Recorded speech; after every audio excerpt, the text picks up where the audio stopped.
Hey guys, welcome to vision classes. आज की news है अल-अक्सा मस्जिद हमला और इजराइल फिलिस्तीन संघर्ष।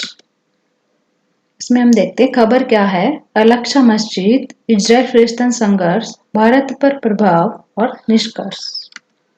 खबर क्या है, हाल ही में इजराइल और फिलिस्तीन के बीच आपसी संघर्ष फिर से आक्रामक रूप से उभर गया और इस नए विवाद व संघर्ष की वजह अल-अक्सा मस्जिद है। भारत ने इजरायल और फिलिस्तीनी आतंकवादियों के बीच बढ़ते तनाव के मद्देनजर यरूशलेम में हुई झड़पों और हिंसा पर गहरी चिंता व्यक्त करते हुए स्थिति संभालने के लिए दोनों पक्षों से आह्वान किया। दरअसल यरूशलेम स्थित अल अक्सा मस्जिद पर इजरायली पुलिस द्वारा वहां नमाजियों पर भीषण गोलीबारी की गई थी, जिसमें 300 से भी ज्यादा लोग गंभीर रूप से हताहत हो गए। इससे पूर्व 10 मई को इजरायल पुलिस ने अल-अक्सा मस्जिद में नमाज अदा कर रहे लोगों पर हमला किया था, जिसमें कई लोग घायल हो गए थे। गौरतलब है कि 10 मई को यहूदियों द्वारा यरूशलेम दिवस के रूप में मनाया जाता है। तत्पश्चात अब जवाबी कार्रवाई के रूप में आतंकी समूह हमास द्वारा इजरायल पर रॉकेट दागे गए हैं। अल-अक्सा मस्जिद के बारे में देखते हैं। यरूशलेम यहूदियों, मुस्लिमों और ईसाइयों की समान आस्था का केंद्र है। यहाँ ईसाइयों के लिए पवित्र सेपुल्कर चर्च, मुस्लिमों के लिए पवित्र अल-अक्सा मस्जिद और यहूदियों के लिए टेम्पल माउंट स्थित है। अक्सा एक अरबी भाषा का शब्द है जिसका अर्थ है सुदूर।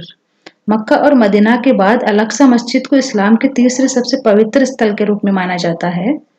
यह मस्जिद एक पहाड़ पर स्थित है। मस्जिद के परिसर को मुस्लिमों द्वारा हरम अल शरीफ या नोबल सेंचुरी, जबकि यहूदियों द्वारा टेम्पल माउंट कहा जाता है।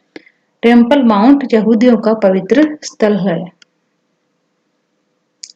इजरायल फिलिस्तीनी संघर्ष। इजरायल और फिलिस्तीन के मध्य संघर्ष का इतिहास लगभग 100 वर्ष पुराना है।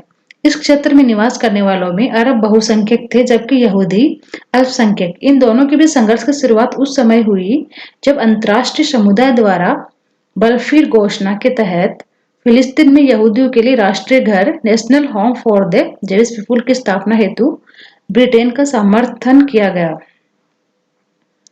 अरबों द्वारा इसका विरोध किया गया। धीरे धीरे यहूदियों और अरबों में संघर्ष बढ़ता गया। तत्पश्चात फिलिस्तीन में स्वतंत्र यहूदी और अरब राज्यों की स्थापना हेतु संयुक्त राष्ट्र ने एक विभाजन योजना प्रस्तुत की, जिसे अधिकांश यहूदियों ने स्वीकार कर लिया, किंतु अरबों ने इसे मानने से इनकार कर दिया।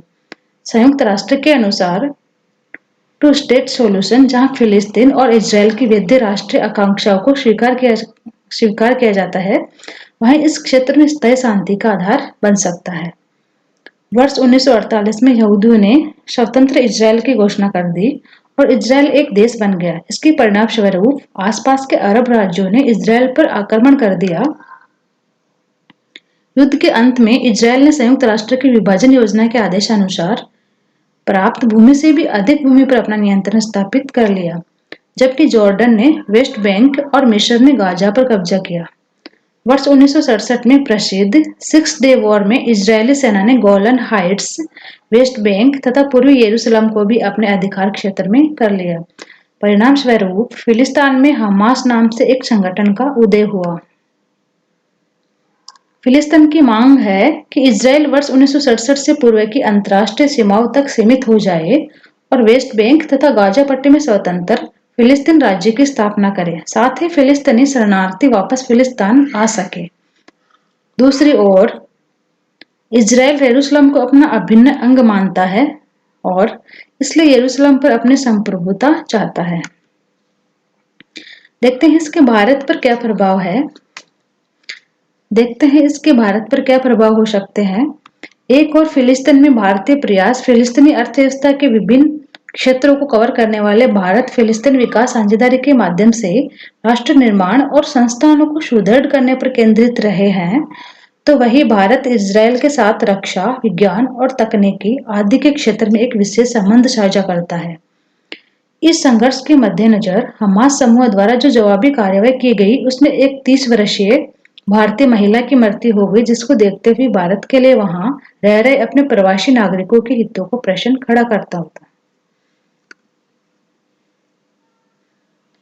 इस मामले में संयुक्त राष्ट्र में भारत के स्थायी प्रतिनिधि टी.एस.